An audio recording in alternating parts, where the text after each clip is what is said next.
Welcome to the How-To Factory, the channel where we reveal the secrets behind the creation of some of the most essential foods and ingredients.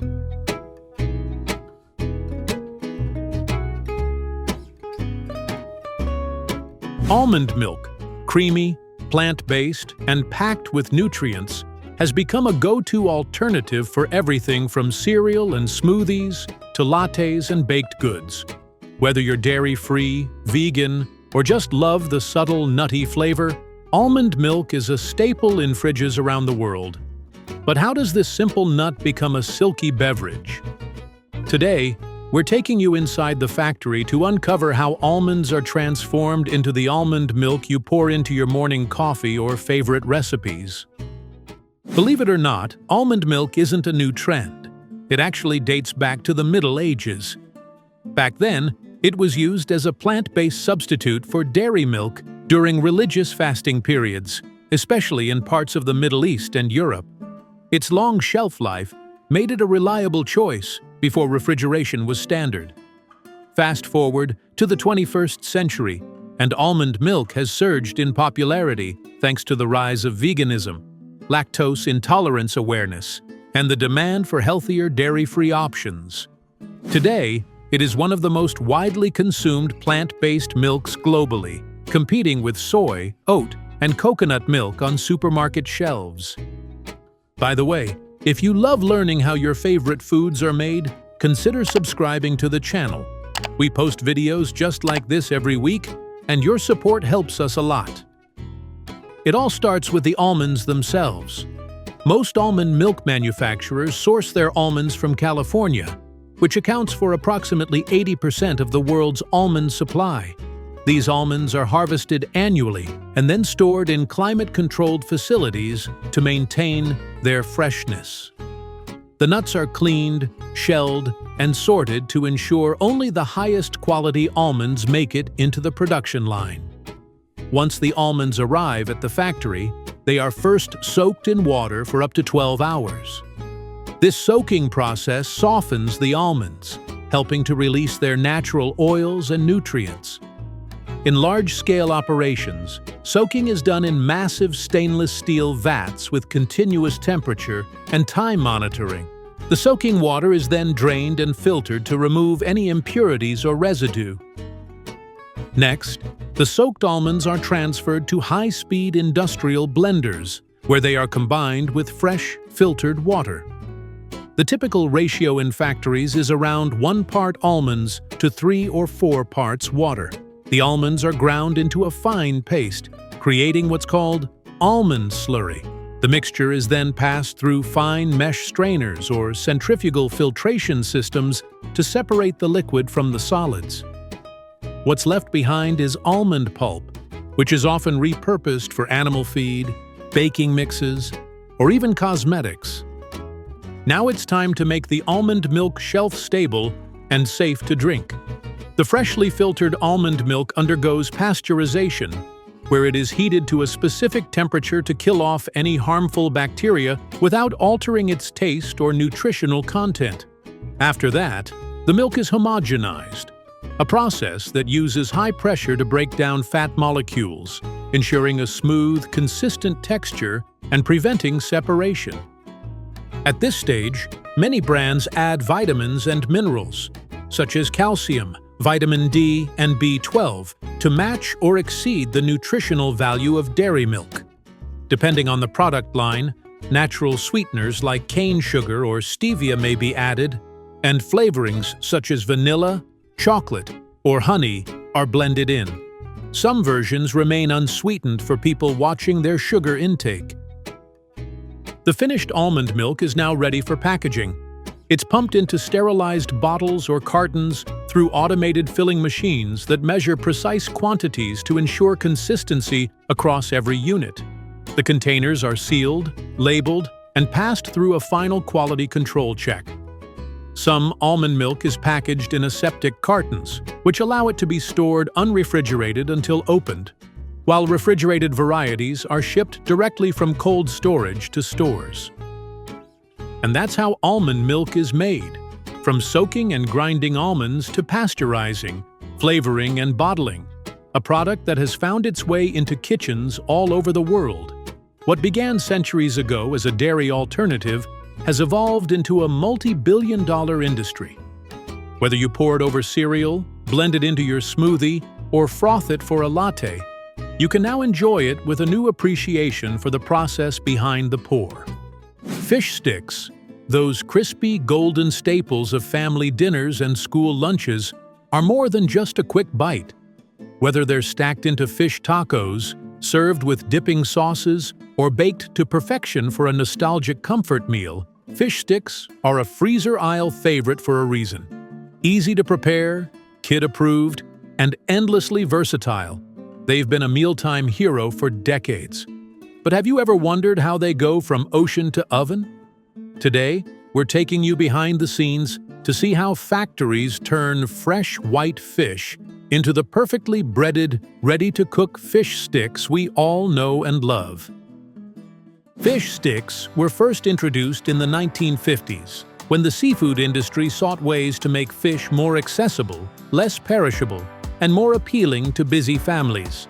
Thanks to new freezing technology and the growing popularity of convenience foods, the idea of pre-breaded, ready-to-cook fish gained popularity quickly. By the 1960s, fish sticks had become a regular on the dinner table, especially in the US and Europe. Today, they are enjoyed all over the world and have evolved to include various fish types, coatings, and even gluten-free or high-protein options. By the way, if you love learning how your favorite foods are made, consider subscribing to the channel. We post videos just like this every week, and your support helps us a lot. It all starts with the fish itself. Most commonly, factories use white fish like pollock, cod, or haddock, mild in flavor, flaky in texture, and abundant in supply. The fish is caught in the cold waters of the North Atlantic or Pacific and then flash frozen on the fishing vessels to preserve freshness. Once the frozen fish arrives at the processing plant, it is stored in massive freezer rooms at temperatures well below zero until it is ready for production. When production begins, the frozen fish blocks are moved into controlled thawing chambers. This thawing process is carefully timed and monitored to avoid any degradation in texture. Once thawed, the fish fillets are inspected for quality. Workers and automated systems check for bones, skin, or other inconsistencies. Any imperfections are removed before the fish moves on to the next step. Next, the fish is portioned and cut into uniform pieces using high-precision slicers. Some manufacturers use whole fillets cut into sticks, while others grind or mince the fish to form a consistent shape using molds. Either way, the goal is to ensure each fish stick cooks evenly and holds its shape. If minced fish is used, it is mixed with a small amount of stabilizers or seasonings to maintain its structure and enhance flavor. Now comes the fun part, the coating. Each fish stick moves down a conveyor belt, where it is first dipped in a light batter and then passed through breadcrumbs for that classic crunchy texture. Factories often use panko-style crumbs for extra crispiness, but the coating can vary by brand or region. Some are seasoned, others plain, and some even offer multigrain or spicy versions. The breading machines are finely tuned to apply an even coat on all sides, making sure no stick goes uncovered. Once coated, the fish sticks are quickly flash-fried in hot oil for just a few seconds. This step doesn't fully cook them, it simply sets the coating and locks in the flavor. After flash frying, the sticks are sent through a spiral freezer, where they are frozen at temperatures as low as -40 degrees Fahrenheit. This rapid freezing process helps maintain the fish's texture and prevents ice crystals from forming, which can compromise its quality during storage. With the fish sticks now fully prepped, they are portioned into boxes or bags by automated packing machines.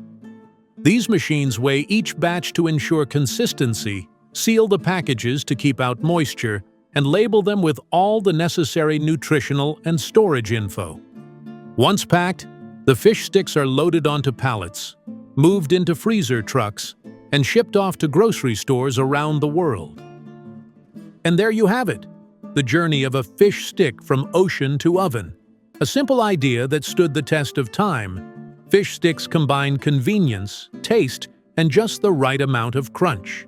Whether you're whipping up a quick family meal, building a gourmet fish sandwich, or just satisfying a salty craving, now you know the crispy secrets behind every golden bite. Apple cider vinegar, tangy, slightly sweet, and packed with health benefits, is more than just a cooking staple. It's used in salad dressings, marinades, and even as a natural remedy for digestion and wellness. Some people swear by it for everything from balancing blood sugar to adding shine to their hair. You've probably drizzled it over a fresh salad or mixed it into a drink. But have you ever wondered how this versatile vinegar is made? Today, we're taking you inside the fascinating process of turning apples into the golden, slightly cloudy vinegar found on store shelves. Apple cider vinegar has been around for thousands of years, dating back to ancient civilizations like the Babylonians and Egyptians, who used it for both culinary and medicinal purposes. Even Hippocrates, the father of modern medicine, praised its healing properties.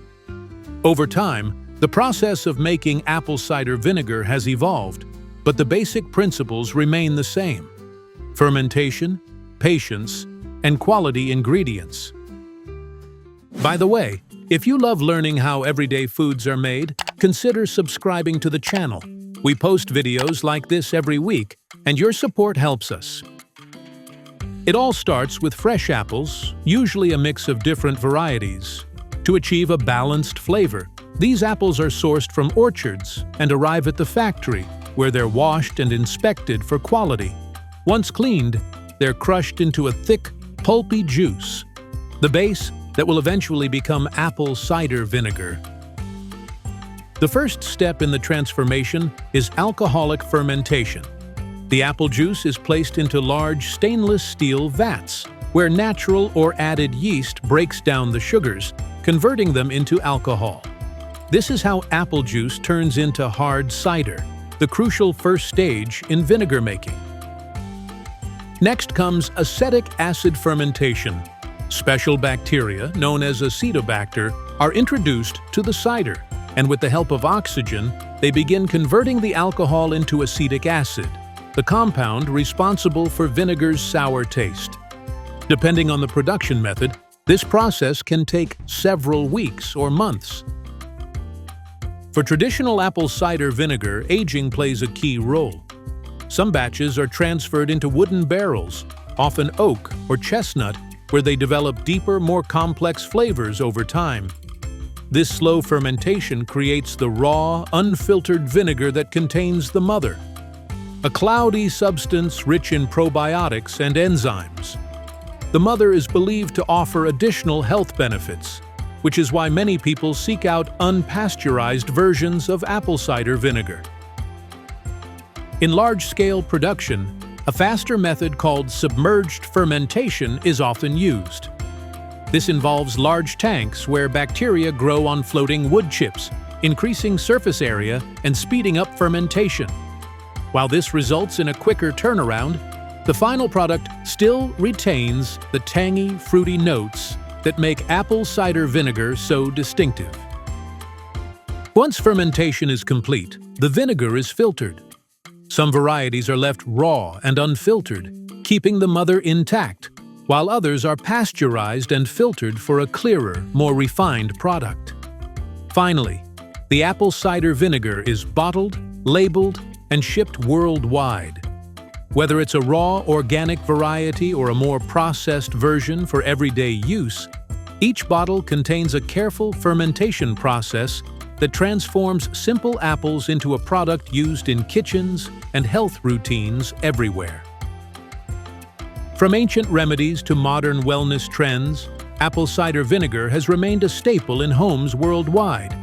So the next time you add a splash to a recipe or sip it in a health tonic, you'll know exactly what went into creating that perfect balance of tartness and natural sweetness. White vinegar, sharp, clean, and incredibly versatile, is a staple in households worldwide. It's a go-to ingredient for pickling, salad dressings, and marinades. But it's also widely used as a natural cleaner, a preservative, and even in medical applications. Whether you're using it to brighten up a dish or to remove stubborn stains, this simple yet powerful liquid has an incredible range of uses. But have you ever wondered how white vinegar is made? Today, we're taking you inside the fascinating process of turning basic ingredients into the crystal-clear vinegar found on store shelves. Vinegar has been produced for thousands of years, with early civilizations like the Babylonians, Romans, and Chinese using it as both a food ingredient and a disinfectant. While traditional vinegars are made from fruits and grains, white vinegar stands out because of its exceptionally pure acidity. Unlike apple cider or balsamic vinegar, which retain some of their original flavors, white vinegar is all about sharpness and simplicity. By the way, if you love learning how everyday foods are made, consider subscribing to the channel. We post videos like this every week, and your support helps us. The process of making white vinegar starts with a key ingredient: alcohol.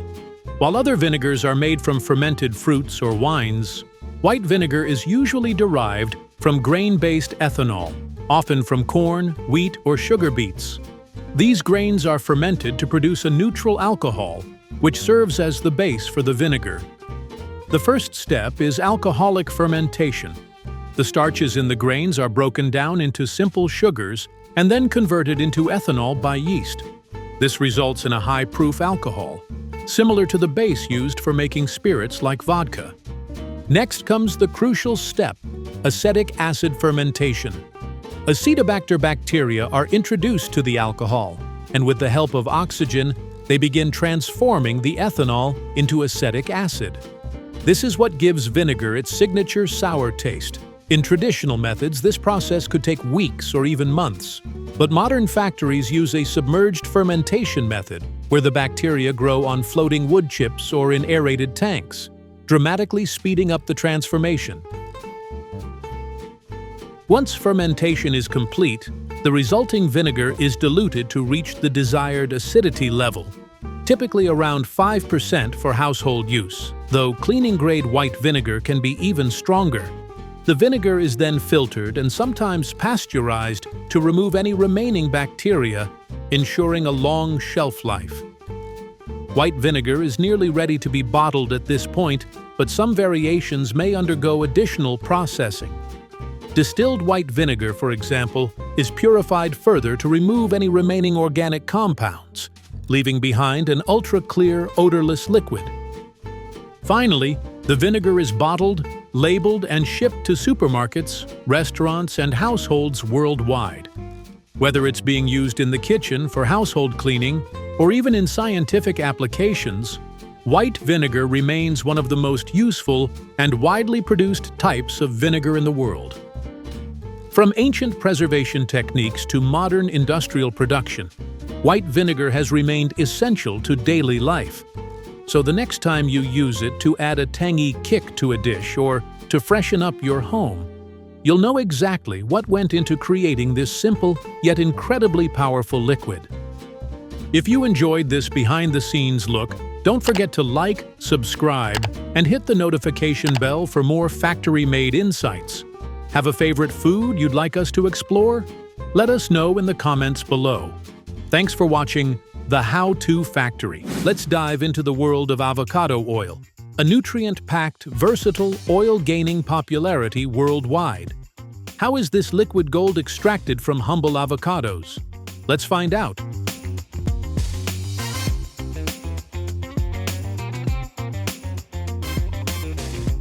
Avocado oil has its roots in Central and South America, where avocados have been cultivated for thousands of years.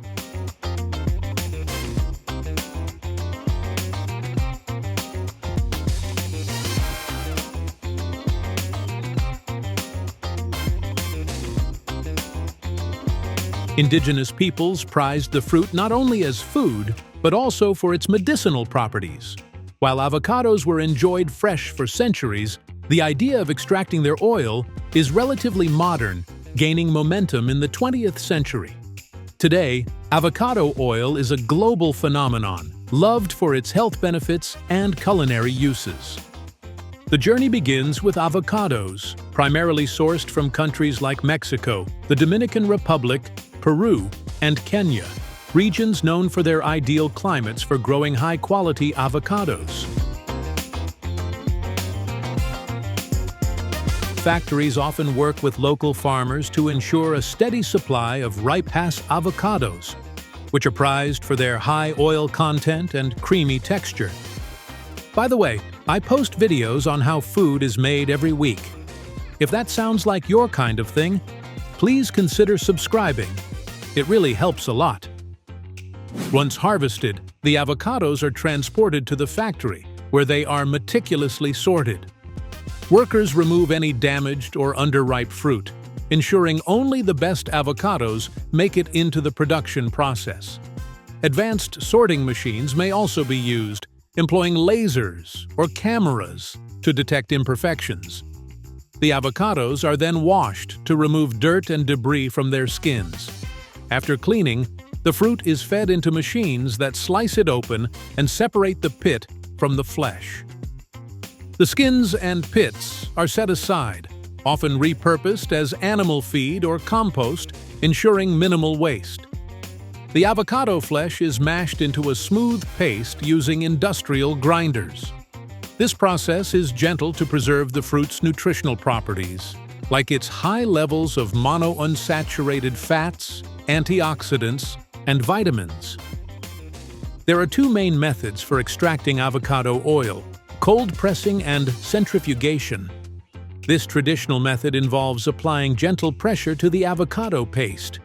The lack of heat preserves the oil's flavor, color, and nutritional profile, resulting in extra virgin avocado oil, ideal for dressings and dips. In this modern technique, the paste is spun at high speeds in a centrifuge, which separates the oil from water and solids. This method is efficient and allows for large-scale production without compromising quality. Once the oil is extracted, it's filtered to remove any remaining solids. For refined avocado oil, the product undergoes additional steps like neutralization and deodorization, which create a lighter oil with a higher smoke point, perfect for cooking at high temperatures. After filtration, the oil is ready for bottling. Factories use automated systems to fill, cap, and label bottles at lightning speed. Each bottle is carefully sealed to preserve freshness and protect the oil from light and air, ensuring the product reaches consumers in perfect condition.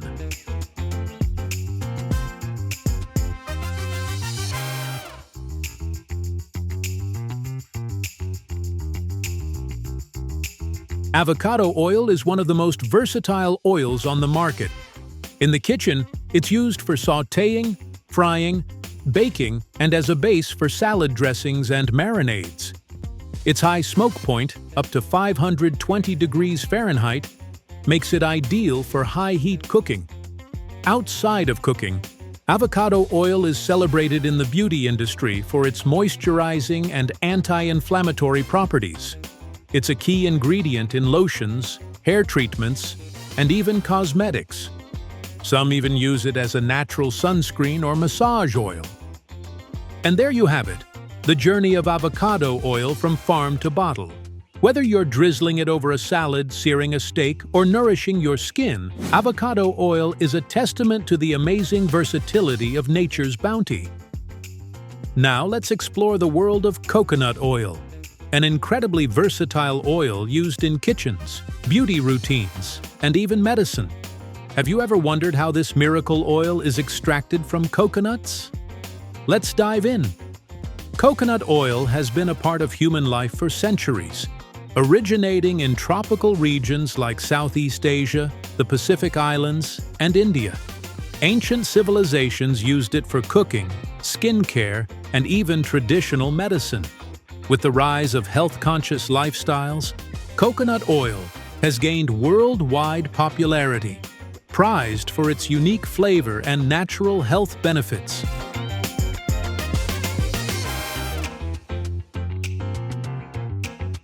The journey begins in countries like the Philippines, Indonesia, India and Sri Lanka, which are among the world's largest producers of coconuts. These tropical climates provide the ideal conditions for coconut palms, which bear fruit year-round. Farmers harvest the coconuts when they are mature, ensuring the highest oil yield and quality. Harvested coconuts are gathered and transported to the factory. They are sorted to remove any damaged or overly young coconuts, ensuring that only the best fruit is used in the production process. The outer husk is removed using either manual tools or automated machines. Beneath the husk is the hard shell, which is cracked open to access the coconut meat inside. The husks and shells are often repurposed as fuel, animal feed, or natural fibers, making this a zero-waste process. The coconut meat is separated from the shell using specialized machinery. Once extracted, it's washed to remove any debris and then shredded into small flakes, creating what is known as coconut copra. At this stage, the process diverges depending on whether the coconut oil will be virgin or refined. For virgin coconut oil, the fresh coconut meat is pressed immediately to extract oil. For refined oil, the copra is dried, either in the sun or in large industrial dryers, to remove moisture and extend its shelf life. There are two main methods for extracting coconut oil: cold pressing and expeller pressing. This process involves mechanically pressing the coconut meat or milk without applying heat, preserving its nutrients, aroma, and flavor. The result is virgin coconut oil, which is ideal for cooking and skin care. This method applies heat and pressure to extract more oil from the dried copra. While this yields a higher quantity, the oil undergoes refining to remove impurities, creating a neutral-flavored product suitable for high-heat cooking. Once the oil is extracted, it's filtered to remove solids. The product undergoes additional processes like bleaching and deodorization for refined coconut oil to create a clear, neutral oil with a longer shelf life. This refined oil is commonly used in industrial applications and packaged goods. Finally, the coconut oil is bottled. Automated machines fill and seal bottles or jars, label them, and package them for shipping. Factories ensure the oil is protected from light and air to preserve its quality during transportation and storage. Coconut oil is incredibly versatile. In the kitchen, it's used for frying, baking, and adding a tropical flavor to dishes. It's also a staple in plant-based diets and bulletproof coffee. In the beauty industry, coconut oil is celebrated as a natural moisturizer, hair conditioner, and makeup remover. Beyond personal care, it's used to make soaps, candles, and even biodiesel fuel. And that's how coconut oil goes from tropical palms to your home. Whether you're cooking up a storm, pampering your skin, or trying eco-friendly products, coconut oil is a true powerhouse ingredient. Thanks for watching. If you enjoyed this video, don't forget to like, subscribe, and leave a comment below. What product should we explore next? Let us know, and we'll see you in the next video.